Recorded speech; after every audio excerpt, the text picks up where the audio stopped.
एक छोटा सा प्रसंग बा, सामाजिक चित्रण हो, 4 लाइन भूमिका है मास्टर भैया।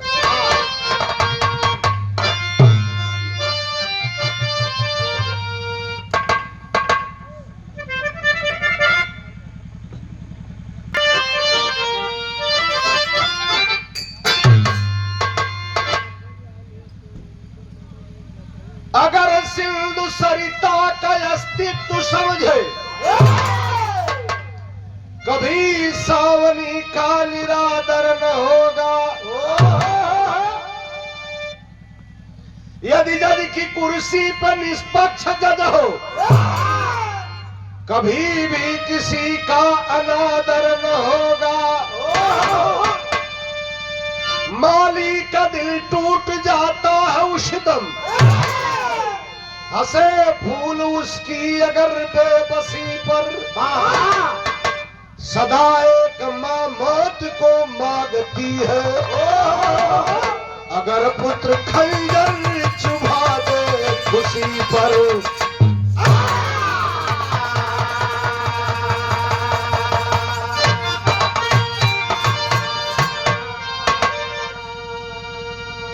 माई बाबू बेटी बेटा काहे बदे जियावलन। एक लाइन गीत है मास्टर।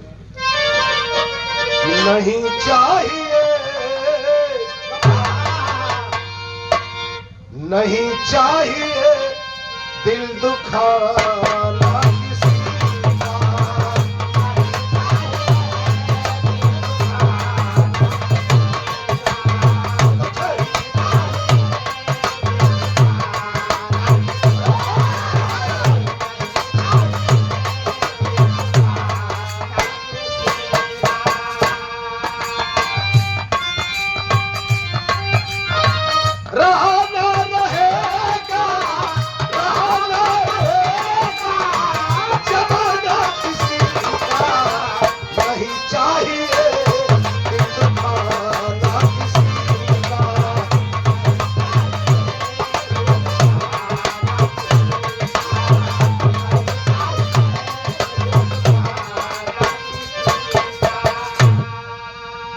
माई बाबू बेटी बेटा काहे बदे पाललन के जननी के जीवन, जननी के जीवन का आधार बेटा।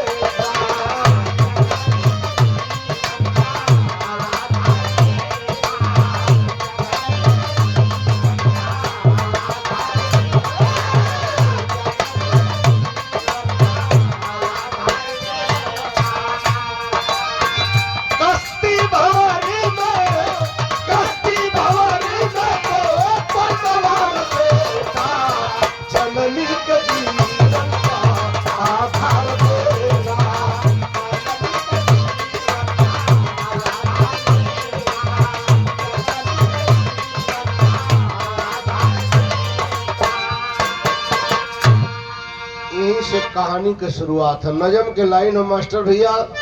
मुझे तो लूट लिया मिलकर हुस्न वालों ने,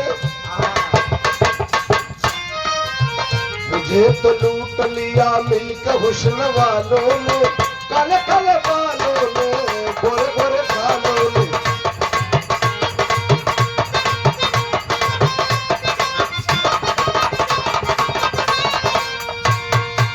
लेकिन कभी भी राह में लिखत हूं, कहीं पे कोई ना कोई देखो अनुराग लिया, कहीं पे कोई ना कोई देखो अनुराग लिया, भला एक मां से बढ़ के कौन यहाँ त्याग किया।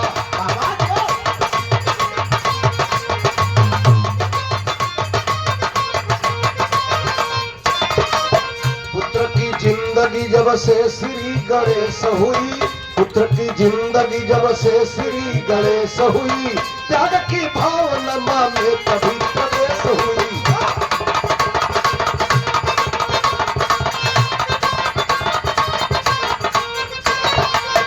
कहानी कहाँ सटा पटना से जिला है मुजफ्फरपुर जहाँ, सटा पटना से जिला है मुजफ्फरपुर जहाँ, लाल शकुंतला संके ससुर मशहूर वहाँ।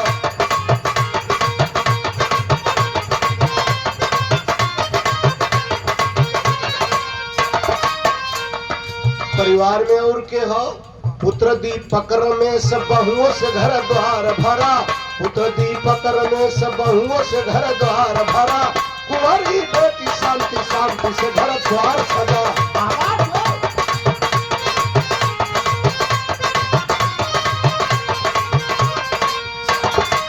पिता के नाम 60,000 वो जमा करके घड़ियल तिमी आई सबको कहे बुला करके।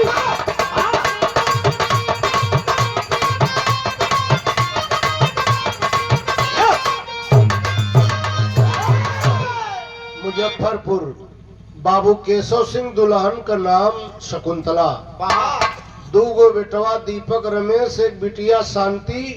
दीपक रमेश के बियाह के दे ललन बहू घरे आवत जात रही। जौने दिन बेटी शांति पैदा भइल वही दिन बाबू केशव अपनी बिटिया के नाम बैंक में 60,000 रुपया जमा कैलन। आज महंगाई के जमाना में हर इंसान के चाहिए अगर बेटी जन्म ले लेलस तो अपने शक्ति अनुसार वही दिन बिटिया के नाम कुछ रुपया बैंक में जमा कर देवे के चाहिए। काहे बदे? जैसे जैसे बेटी बढ़ी वही तरह बैंक में उ धन बढ़ी, और जब बिटिया ब्याहे जोग हो जाई तो धनवा बड़ा काम आई। ये सोच के जमा कैले रहलन। बड़े खुशी से परिवार चलत हो। एक दिन अचानक बाबू केशव की तबीयत कुछ गड़बड़ भई। लोग बतावेलन ये तन रूपी पिजड़ा में जो प्राण रूपी सुगना हो जब ही जाए पे होला तो पहले से बतावाला। केशव सिंह के कुछ आहट हो गई कि बचब नहीं का। दुआरे पर चारपाई गिरा के बैठ गए, अपनी दुल्हन की आवाज दलन। वो दुल्हन घर में से बाहर आवत थी और अपनी दुल्हन से कहलन का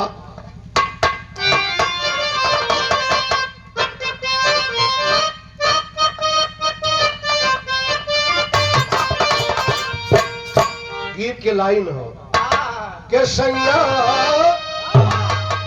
अरे सैया छुट्टी लेके आवतारन घर, आज टेलीफोन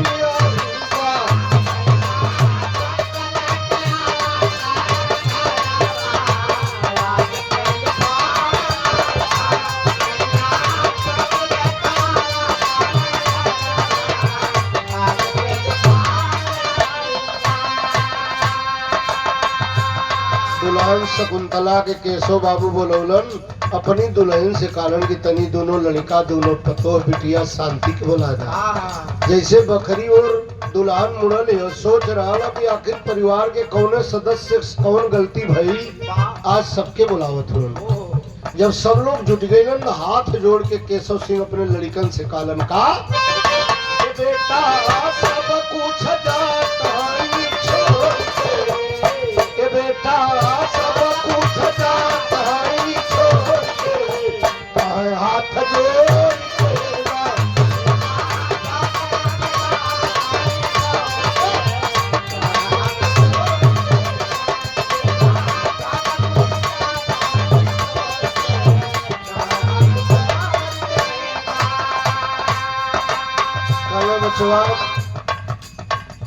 एक गलती हो जात हो बुझात हो कि दुनिया में रहब नहीं।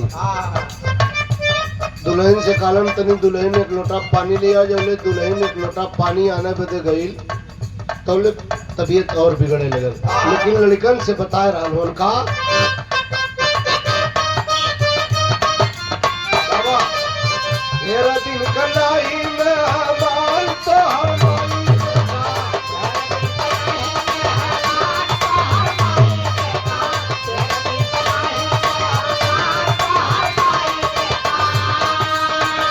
रोटी खातिर चली करी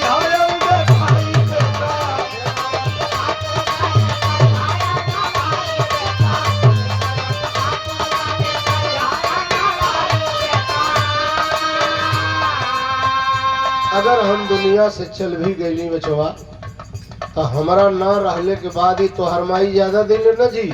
एक कभो एक रोटी के दुख मत दिया लाल, हो सके तो एक काम और करिया का रखिया कुल परिवार के बटोर के, रखिया कुल परिवार के बटोर के,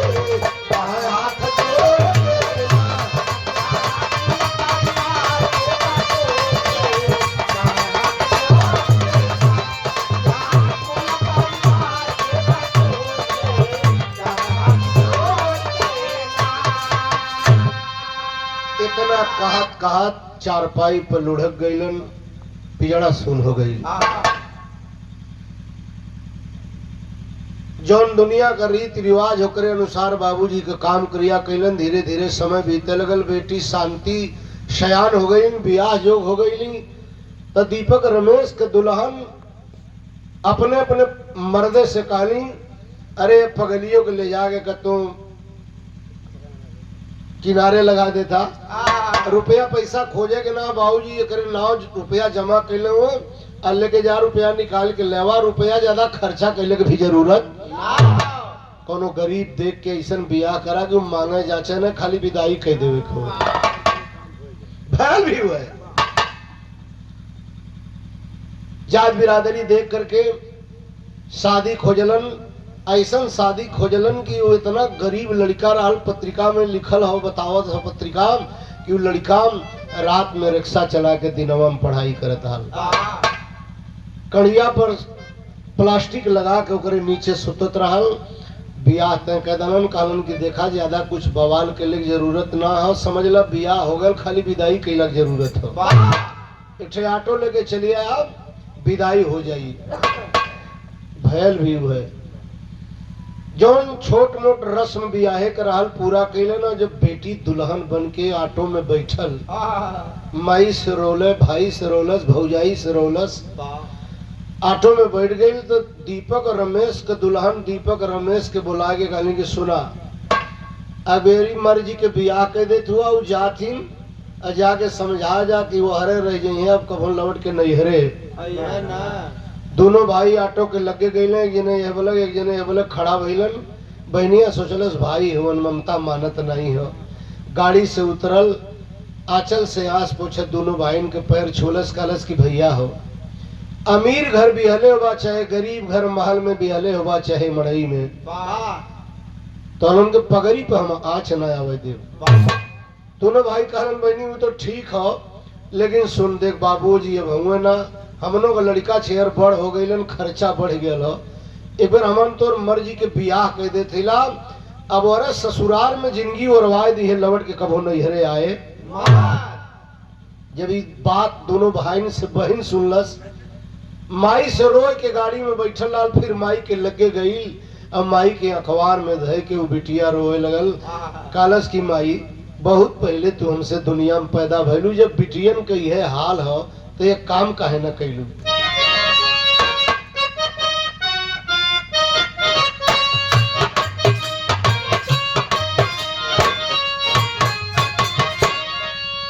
गीत हो के माता बहन शादी ब्याह के अवसर पे गावेली जोगिंदर बाबू कि झझरे मारंगा, बढ़ावा मत, अच्छा चला।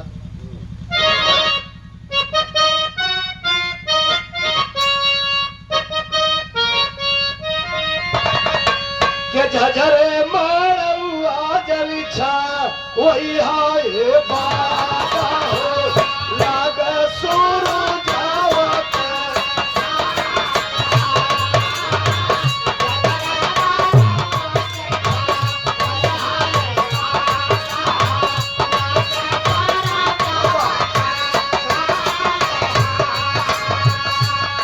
लेकिन बेटी रो रहा हो, माई से कह रहा हो का ना का बाई होई तिहनु जाना मावा हो, ना का बाई मोई तिहनु जाना मावा, जनमत काहे ना तिहनु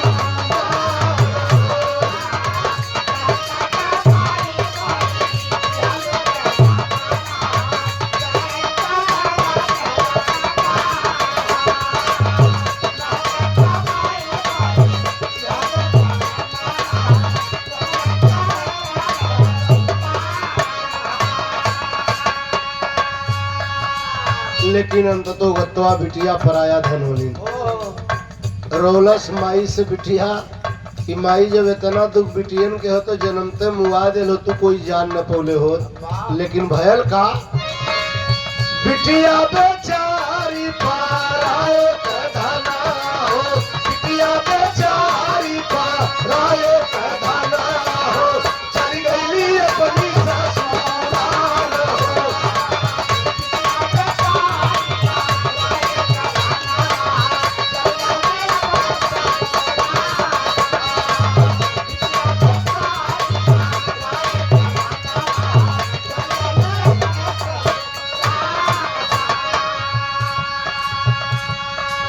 अब बेटी सरहद ना पार कैले हुई तो लो दोनों भाई कहलन की देखा भैया हमानो को मेहरारू कब को आपस में झगड़ा करेंगे हमानो के आपस में बाट बखरा कर ले के चाहिए। जौन बिटिया के बियाहे से बहन के बियाहे से बचल रुपया रहल दोनों भाई बांट लेलन और अलगा हो गईलन।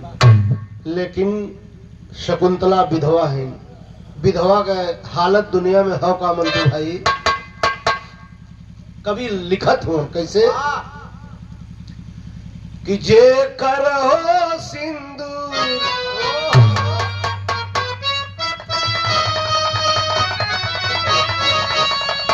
अरे जे कर हो सिंदूर उजरी गई अरे जे कर हो सिंदूर उजरी गई अब वो कर का के उदा भरी जब जब विधवा एक आह भरी अब वो कर का कोई दाह भरी जब जब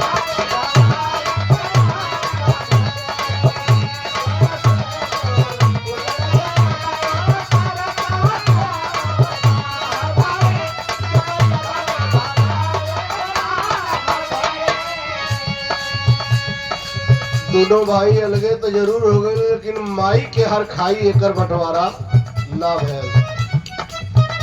माई से दोनों लड़का दीपक रमेश कारण माई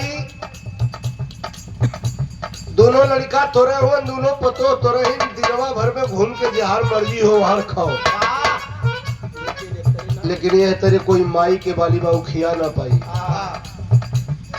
कुछ दिन के बाद दोनों लड़का के मेहरारू चढ़ौलिन बाबूजी मर गए बुढ़िया जिये थे जब बोले जिये थे जमीनिया अपने नाम लोगन करा था बादी पट्टीदार कोई का होता ना केहू मुकदमा कह दे जिंदगी खराब हो जाई।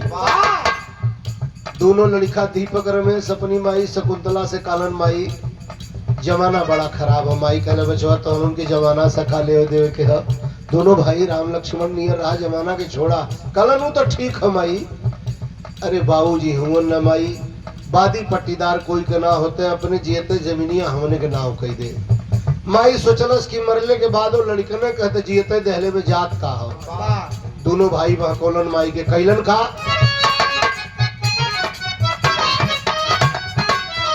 कुल संपत्ति नामे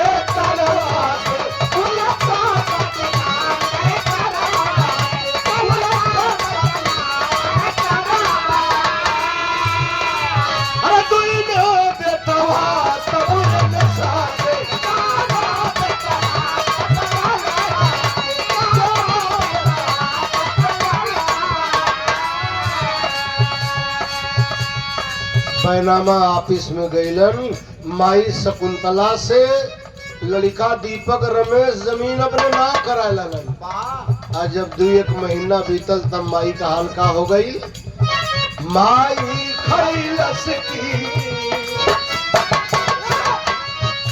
माई खैलस की ना खैलस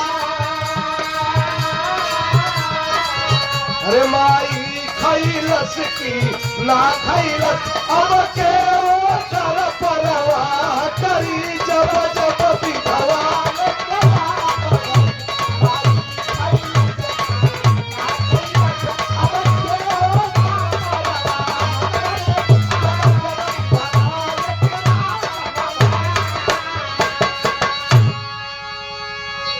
बड़ी दुर्गत हो गई माई के। कबो कबो 12-1 बज जाए दतुअन ना पावे मतारी भैया। बड़का लड़का सोचे कि छोटका दिल हो छोटका सोचे कि बड़का दिल हो यही तरह दोनों पतोहियों सोच जाए। माई के अंत में गांव में घूम के चौका बर्तन करे के पड़ गया। अब कुछ दिन के बाद दोनों भाई माई से कारण की माई तो जब पक्का घर में मत आवल कर तय बैठ के खोखली लड़का कुल विज्ञान पढ़े सूत्र भुला जालन। आई बरदौरी है एक और गोरू हो ने कोरतनी से जगह हो यही में रहो पोरा बिछाए के कथरी फेंक के एठे ओढ़ना दे के माई के वही में अलगे कह दलन रूखा सूखा जो बचल खुचल रोटी सोटी हो पहुंचा दे, नहीं तो कभो कभो पहुंचेबो ना करे। अपने हाथे माई रोटी बनावे लगनी चौका बर्तन के। कभी के लिखे पड़ल मास्टर कैसे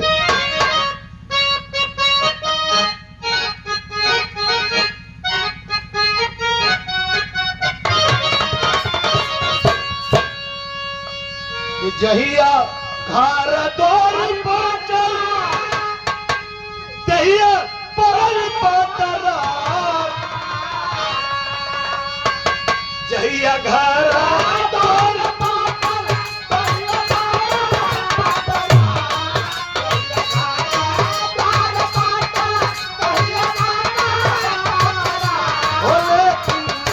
होले की माई बदे कोनो नहीं भइले तैयार। होले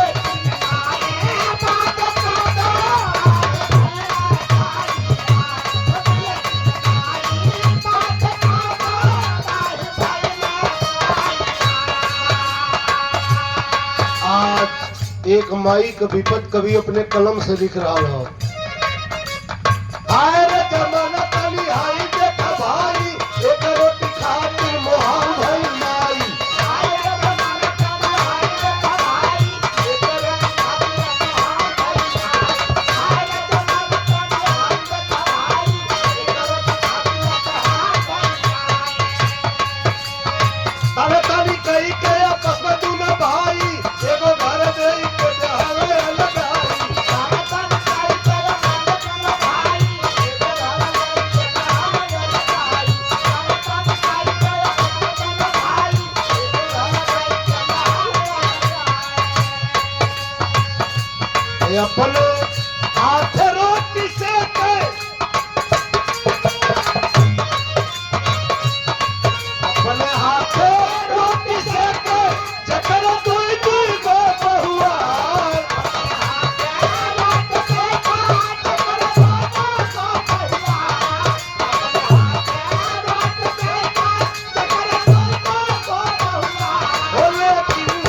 होले की माई बदे कोनो नहीं भइले तैयार। होले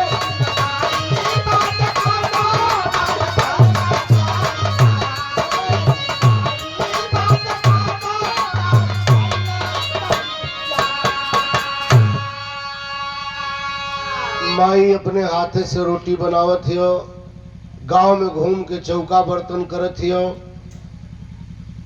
एकरा विपत के बाद भी माई बरदौरी में सुतल और सामने पक्का मकान हो, एकदम पहले कोठरी हो, वही में दोनों मर्द मेहरारू दीपक और उनकर दुल्हन आपस में बात कर रही। दीपक कहलन की लड़का बड़ हो गल होन, इनन के साथे अब तक खेती बाड़ी कर, पैसा का तंगी, हम बिहान बम्बई जाब। बरदौरी में माई सुनत हो कि लड़का बिहान बम्बई जाए के बात करत हो।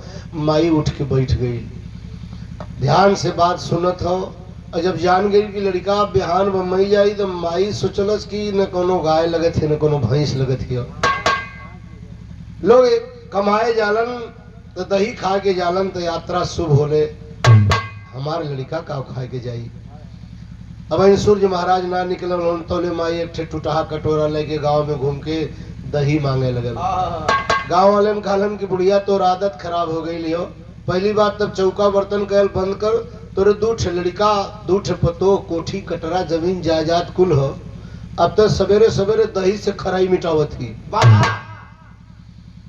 कहीं डांट सुनलस माई, लेकिन कहीं से कटोरा भर दही पा गई, लेके आइल बा बरदौरी में बैठल ही हो। और जब जान गई कि लड़का अब एकदम जाए के तैयारी हो, तो माई कटोरिया के दही लेके दुआरी पर खड़ी होकर टुकुर टुकुर ताकत ही हो। माइये के बनावल बखरी, लेकिन घरवा में जाए के हिम्मत ना पड़त ही हो, काहे कि लड़कवा मने कैलोन की माई तुम घरवा में आए मत। एक बारी दीपक आयल, जब माई के दुआरी पर देखलस, सन दे लौटल अंदर, अपनी दुल्हन से कहलस की करे दुआरिया पर माई खड़ी है, तनी भेंट कैलो। मेहरारू अपने मर्द दीपक का बाह पकड़ के खींचल, कलश की पढ़ लिख के पागल हुआ का हो, कुछ पूर्व पक्षु मालूम हो, कलन काहे पूर्व पक्षु बदल गए का, कलश यही ना तेन कहते तो पूर्व पक्षु नहीं मालूम हो, कहो वो विधवा हो, तू जात हुआ कमाए, नौकरी चकरी के बाद छोड़ता गड़िए छुट जाई। मेहरारू पर नाच करे वाला लोग तनी से ध्यान दिया। वो दुल्हन अपने मर्दे के समझा रहा ले और स्वर्गीय रामदेव उस्ताद के ठीक गीत लग गई भैया।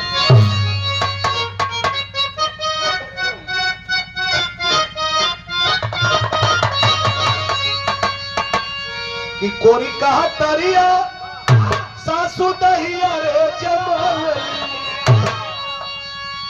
कोरी कहा तरिया सासू दहिया रे जमावली, अमरी तनावली जो रनवा राधा हो राधा मन मोहन।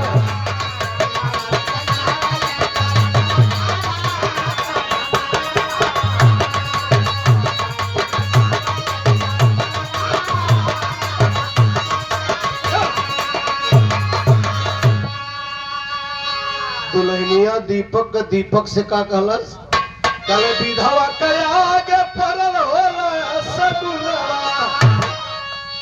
विधवा कया के परल होला सगुनवा, और धीरे से निकल जा पर दसवा सैया हो छोड़ के पिछली दुआर।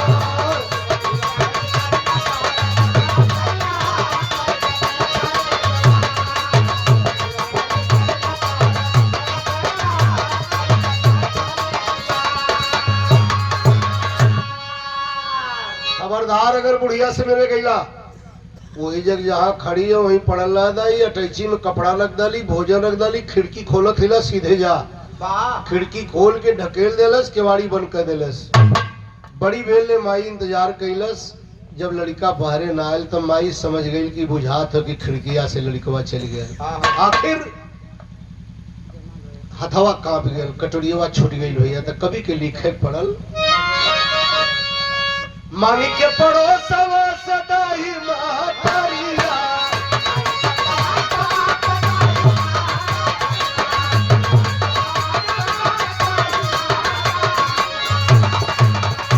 और खाड़ी खाड़ी जो हट रही गई दुआलिया,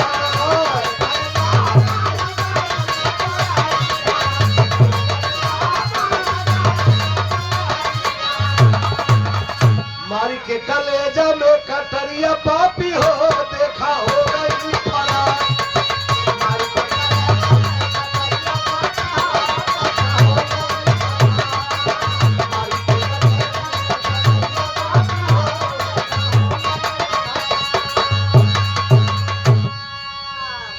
माई वह दिने आइल, गांव वाले भी डांट दलन कि अब बिहाने से बुढ़िया तो के चौका बर्तन ना करेगा, अपने घरे रहो। माई सोचल गहुए तो सहारा रहल, अब करी तो का करी। जब कुछ रात बीतल, माई समझलस कि सवेर हो गयल हो। रात में माई उठल, फटही लुगरी पहले बा, एक फटही लुगरी काखी में दबलस, वह कटोरा और सोटा लेके गहुए छोड़त है माई। कभी के लिखे पड़ मास्टर टेरी के लाइन है,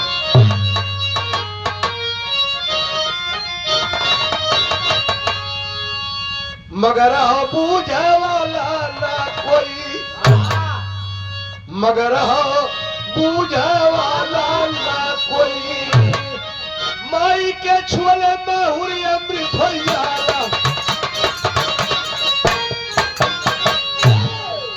उम्र बढ़े तो भूख बढ़े, और भूख बढ़े तो शर्म टूटे। शर्म टूटे जब भूख के खातिर, तब जाके ही कर्म जुटे। भीख मांगने की नौबत उस बुढ़िया माँ की आई है, भीख मांगते जज साहब के बंगला पर बिल खाई है। गांव छोड़ दले माई, और जब सवेर होत हो एकदम ब्रह्म बेला हो, माई मुजफ्फरपुर शहर में पहुंचल। आलीशान कोठी हो, झालर मोती लहरत हो, बड़ा का गेट हो, उनमें एक छोट गेट लगल हो। वो पार चौकीदार बैठल हो। वो बंगला एक जज का रहा, लेकिन माई के का मालूम कि जज का बंगला है कि कलेक्टर का हो। माई तो कई दिनवा का भूखाई ले दम टूटे वाली हो। आज जब वह पार कुर्सी पर कोई के बैठल देखलस तो माई वहीं ठमकल। वो नेपाली नौकर रहल रामू, वह परवे से डांट रहा है, बुढ़िया आगे बढ़, ये साहब का बंगला है रे, सुबह सुबह कहाँ से आ गई, यहाँ भीख नहीं मिलती, आगे बढ़। जज साहब अपनी दलान में बैठ के चौकी पर बाबा रामदेव को प्राणायाम करता हलन। वहीं से कालन की रामू कौन है? अरे साहब आप प्राणायाम करिए, एक पागल औरत है। काले पागल है या बुद्धिमती है ये छोड़ो। अरे ब्रह्म बेला है रे पागल। और कहते हो कि ये साहब का बंगला यहाँ भीख नहीं मिलती। जीते जी मुझे नरक में करे, दरवाजा खोल दिया दरवाजा रामू। और जब दरवाजा खुलल तो माई जज साहब के बंगला में प्रवेश करे लगल। और जब बुढ़िया माई के जज साहब देखलन तो चौकी से नंगे पांव दौड़लन, बाह पकड़लन, ले गईलन और चौकी पर बैठा के जमीन पर बैठलन। और जब माई के चेहरा देखलन विद्वान आदमी तो समझ गए भीख मांगे वाली माई नहीं हो, कोनो कारण से भीख मांगा तो कोनो विपत के ऊपर पड़ल हो। जज पूछलन कि माई तू भिखमंगी न हो ना है, कोनो कारण से भीख मांगत हो, आखिर भीख तू काहे मांगत हो माई हमें बता सकेलू? रोए लगल मतारी लाल, यह तो कोई ना पूछलस बचवा, पूछत हुआ तो बता दे थिला। भीख मांगे वाली ना हिला, भीख मांगले के कारण कुछ कार हो के बतौलस माई। सारंग हो मास्टर।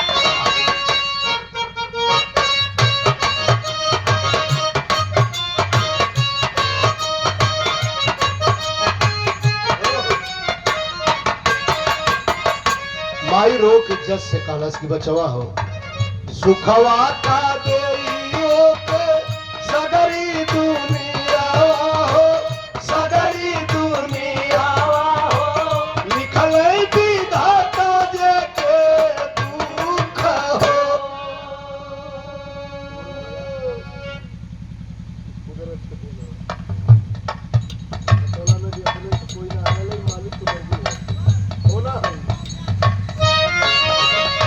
रो के माई कालस, सुखवा का देइयो के सगरी दुनिया हो, सगरी दुनिया हो, लिखल विधाता जे के दुख हो।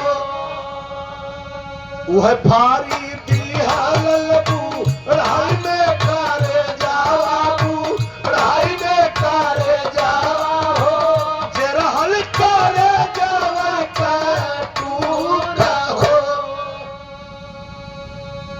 दो ठेकरेजा का टुकड़ा हुआ लाल। आज ही दिन वही अपने दोनों लड़कन के चलते देखा था। हमार कहानी वैसे ढेर मत पूछा बचवा, कई दिन का वो खायल है, दम टूटे वाला हल्ला एगो काम कह देता।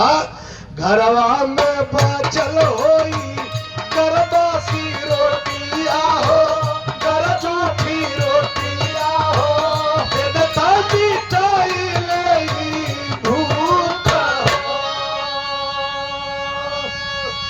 दम टूटे वाला हलाल घरवा में जूठ रोटी या सुखल रोटी होई खिया देता। और 101 रुपया पुरस्कार बाबू जोगिंदर के द्वारा रहल। बहुत दिन से हम आस लगाओ ताली जोगिंदर बाबू, लेकिन समैया तो छोड़ा, समय से कोई भारी है नहीं। दौलतमंद बहादुर जोगी संत पुजारी समय से कोई भारी। बिटिया खींच लाई बिना निमंत्रण का गए। ये बिटिया का मर्जी हो। सोरावती साना दान लिखल हालो करे नाम से। मालिक सुखी रखे बर बधू के, यह प्रार्थना हो।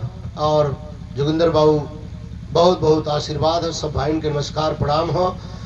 माई रो रो करके जब दास्तान बतौलस, जज साहब उठलन, दौड़ के अपने कोट से 100 रुपया के नोट निकाल के रामू नेपाली के डांट के दहलन। कारण 10 मिनट के अंदर कहीं से नाश्ता ढूंढ के लाओ, अगर माँ मेरे चौखट पे मर गई तो मुझसे बड़ा पापी इस दुनिया में कोई नहीं होगा। रुपया लेके दौड़ल, नाश्ता लेके आयल, अपने हाथ से जज साहब खियोलन। आप लोग जानत हुआ कई दिन के भूखायल इंसान अगर अचानक भोजन कैले तो के बेहोशी छा जाई। माई बेहोश हो गई, चौकी पर लुढ़क गई और अपन साल उड़ा करके जज साहब नहाए के पूजा पर बैठलन। यही बीचे माई के होश आयल। जब माई के होश आयल तो उठ के जाए लगली। जब उठ के जाए लगली, रामू नेपाली के नजर पड़ गई। कितनो बढ़ियार आदमी आ जाए, अगर पूजा पर जज बैठल है तो नेपाली रामू कभो के जज साहब के डिस्टर्ब ना करे। माई जात से नजर पड़ गई, दौड़ के पूजा घर में पहुंचल। साहब साहब माँ जा रही है। पूजा छोड़ के उठलन, अब ऐसे बड़ी पूजा कौन है? नरे में तो नारायण का वास हो। दौड़लन नंगे पाँव, माई का बाह पकड़ के ले गई। फिर चौकी पे बैठलन, कहलन के माई तू तो अपन बात हमसे बता देलू ना, लेकिन हमार बात ना जानत हूँ। माई जन्म दे के हमरो मर गईनी, हम देखले रहलिन कि ना देखले रहलिन, लेकिन हम माई के अपने ना देख पौली। अगर ये उम्र में विधाता धर्म का मतारी भेज दलन माई, अगर हमरे चौखट से चल जाबू तो हमके नरक हो जाई। कौनो दुख माई तो है ना देव। दया आ गई माई। वही जज के बंगला पर जज के साथे रह लगल, और शाम के अदालत से जज साहब आवे तो माई के लगे बैठ के बतियावे। ये पुरस्कार रहा आप श्रीमान महेंद्र चौहान, लड़की के बाबूजी के द्वारा। भाई साहब के नमस्कार प्रणाम हो। वर वधू के बहुत ढेर सारा आशीर्वाद हो, मालिक सुखी रखे। एक दिन कहलन की माई तू बतावे लू कि तोहरे तू लड़का होन, जमीनिया तोहार को लिखा लालन। माई सोचलस की लगत है जितने में घरवा बनवले है इतने करे जमीन है, यहू के जमीन चाहत हो। मतारी कहलस बचवा एको पैसा बचल ना, नहीं तो तहू के लाल दे दे, कारण हमें जमीन ना चाहिए माई। अच्छा बतावा यही सादा कागज पे अपन अंगूठा लगा सकेलू? माई सोचलस लड़कवा तो जमीनिया लिखा ले लो, अभी सादा कागज पे अंगूठा लगावे चाहे लिखल पर का जैते हमार, लगा दे बेटा। मतारी से सादा कागज पे जज साहब अंगूठा लगवा के और माई के दोनों लड़का दीपक और रमेश पर मुकदमा ठोक देलन। अब आप लोग जरा सोचेंगे जौने मुकदमा का पैरवी खुद जज करत हो, वो मुकदमा चली कितना दिन ले। तुरंत नोटिस पहुंचल अदालत से, दीपक और रमेश के दीवार पे चस्पा भइल। दोनों जने को दुल्हन अपने लड़कन के बोलौनी तो देख बचवा आई का छफनावत हो, देख प्रधान के घर आधार कार्ड ना बनत हो। लड़का कुल पढ़ के बतौलन माई चाचा पापा पर कोई मुकदमा कैले है पे तारीख फैसला के, अगर वो दिन ना जाए तो घरवा दुअरवा कुड़ू खोई। फोन का जमाना है, फोन कैलन, दीपक रमेश घरे आइलन, और जौने दिन फैसला का डेट रहल दोनों भाई अदालत में पहुंचलन। और जब अर्दली पुकार कैलस, जब दोनों भाई अंदर अदालत में गईलन, जज साहब बीच में बैठल और माई पहले से एक खड़ी हो। एक और दोनों भाई दीपक रमेश खड़ा भइलन। जब खड़ा भइलन तो जज साहब पूछलन, ऐ लड़के, ऐ लड़के, ऊपर देखो सामने जो माँ खड़ी है, पहचानते हो इस बुढ़िया को? पहचानत तो खूब हो, लेकिन नजर कैसे मिलावे? नीचे ताकत हो। जज साहब कहलन कोई बात नहीं है, ज्यादा नहीं, 2 मुकदमा है, एक 420 का माँ जीवित है जमीन अपने नाम करवा लिए हो, और दूसरा एक अबला को सताने का। एक अबला दर दर ठोकर खाई है तुम दोनों के चलते, दूसरा मुकदमा है, ज्यादा नहीं, 5 साल जेल, 5 लाख रुपया जुर्माना। तुरंत बेल बजाया जज, अदालत में हथकड़ी और डंडा लले सिपाही घुसलन। अजब माई सिपाहीन के हाथ में डंडा और मोट मोट रसरी देखलस, तब माई सोचलस कि घंटी बजौलस तो ले सिपाही आ गए रसरी डंडा लेके, ये हमारे लड़कवन के बांध के मारी है अनुकूल। वही भरी अदालत में मतारी अपन अचल पसार के जज साहब से भीख मांग रहा लियो। का मंगलस मास्टर?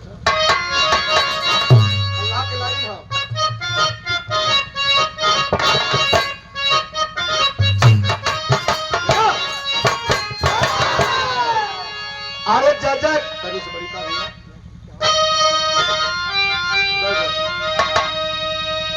अरे जज का त्योहार जाबा देखली माई बुढ़िया भैया,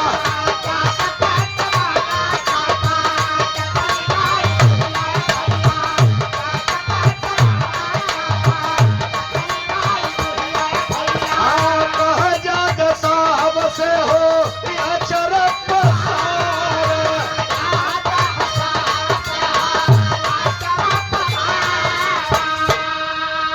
दुबिया के सीटू कुल से, दुबिया के सीटू कुल से लाल नहीं छुअली कबहू।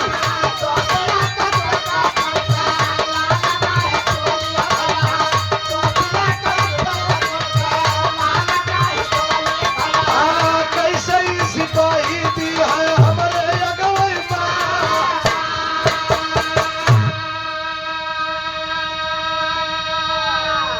कहला साहब 5 लाख रुपया 5 साल जेल हमरे लड़कन के।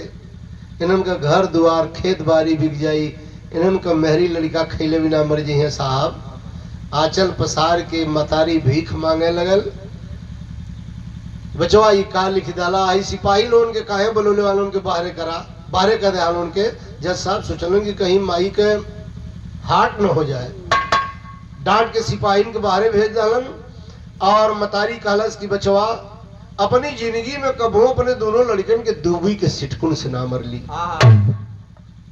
तू इतना बड़ा जेल जुर्माना करत हुआ ये लाल, फैसलवा जब तोहही के लिखे खो तो 5 महीना जेल कैदा, 5000 रुपया कैदा। बतियाओत बतियाओत माई फिर कहले बचवा जब फिर से फैसला लिखबे करबा तो 5 दिन जेल कैदा, 500 रुपया कैदा। जज सोच रहा बारे माई बाहरे दोनों लड़का। और तोने अदालत के अचानक पूरा बाता बनड़े बदल गया। का मास्टर बदल रहा।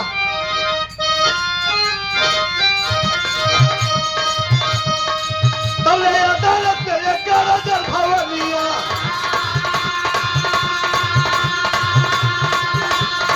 तले अदालत में एक गरजल भवनिया। अरे सुना जज साहब तनी बतिया, अरे सुना जज साहब तनी बतिया। के विवाह पर देश गई सजना, अरे के विवाह पर देश गई। अब ही दूर गतिया के तुली सना।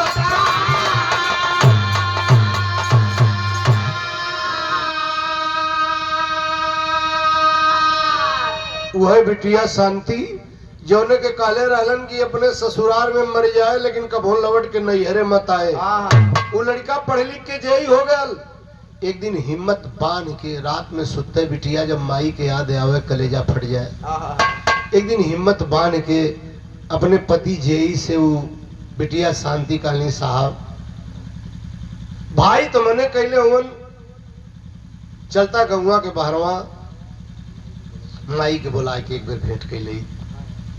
दया आ गई जेई को, गाड़ी निकाला, स्वयं चलाने लगा, दुल्हन उसकी पीछे बैठी है। आज ऐसे ही गांव के करीब गाड़ी पहुंचल। गांव से एक दादा खड़ंजा धैले बाहरे आवतलन। गाड़ी में से निकल के बिटिया पैर छुअलस, चश्मा उतार के कहलन बेटी चिन्हत नहीं हिला, तो के हऊ? बतौलिन कि हम केशव का बिटिया शांति हिला। दादा माई हमार जियत हो। कहना ये बिटिया तोरे बियाहे के कुछ दिन बाद माई गांव छोड़ दले, आज ले वापस ना आई। जिए थे कि मर गई, हमहू ना जाने ला, हम ही का गांव के कोई ना जाने ला। पता पौली है कोई तोरे दोनों बहन को मुकदमा कैले अजुए फैसला दोनों जने अदालत में गए हुन। गाड़ी घुमौलस, कचहरी में पहुंचल और गाड़ी रोक करके जैसे अदालत के अंदर प्रवेश कैल, जज साहब से माई बतिया रहा हो और कुछ बात बेटी सुनलस। तब कहलस कि साहब एक बेटी भी आपसे कुछ कहना चाहती है। जज बोला तुम कौन? बाहर चलो। कहला साहब बाहर आराम से जाऊंगी लेकिन मेरी एक बात सुन लीजिए। आप विद्वान आदमी हैं, मेरा परिचय जानना चाहते हैं। मेरी माँ है, इधरों मेरे भाई हैं। मतारी जौन भीख आपसे मंगलस, अगर ये धर्म को मतारी है तो हम तुहार धर्म को बहन हैला। राखी का कसम हो साहब, हमारे दोनों भाई के बाई इज्जत छोड़ दा। आए अदालत से हमार फैसला अगर आपके फैसला से नहीं कहो तो हमार फैसला लिख दा, अपन वाला फाड़ दा। जज साहब कानून पहले अपन फैसला तो सुनावा। शांति बिटिया कहले साहब फैसला ये लिख दा, हमारे दोनों भाई के बाइज्जत छोड़ दा। आई माई हमारे साथे हमारी ससुराल चली और मरते दमले हमारे चौखट पे रही। खड़ा हो गया जज कुर्सी छोड़ के, साबस बेटी साबस, वास्तव में तुम्हारा फैसला मेरे फैसले से बहुत बढ़िया है। फाड़ दिया फैसला अपना और अदालत से फैसला लिखा, ये माँ अपनी बेटी के ससुराल में मरते दम तक रहेगी। बाह पकड़ के बिटिया अदालत से बाहर जाए लगे। चलते चलते जज साहब से एक बात कहले। का कहले भैया?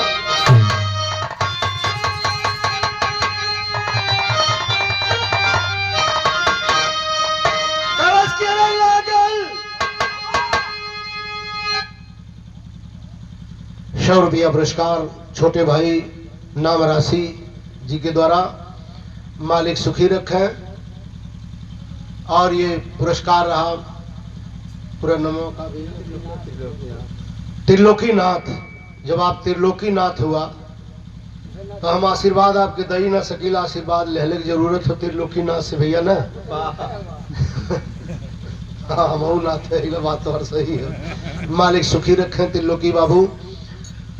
और का कहला सु बेटी बाप पकड़ के अदालत से मतारी के लेके आगे बढ़ते चलते चलते जज साहब से कहले साहब का कागज की लागल जवन लागल फिर से फलदान लगी तो हमरा जियता हमरा माई पे अब चंदा न लगी।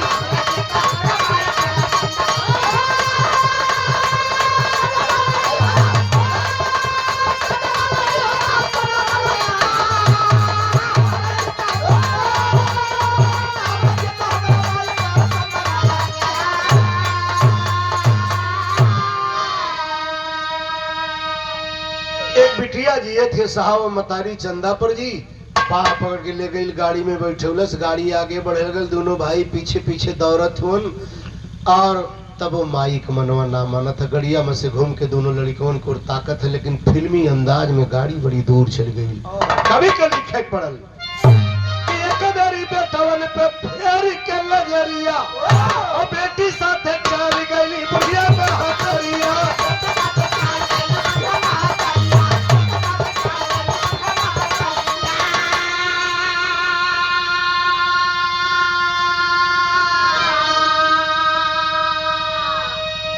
एक लाइन मतारी की परिभाषा फिर कभी दे रहा हूं कि माई के आंचल पावन और कबहू गंदा न लगी तो हमरा जियता हमरा माई पे फिर चंदा न लगी।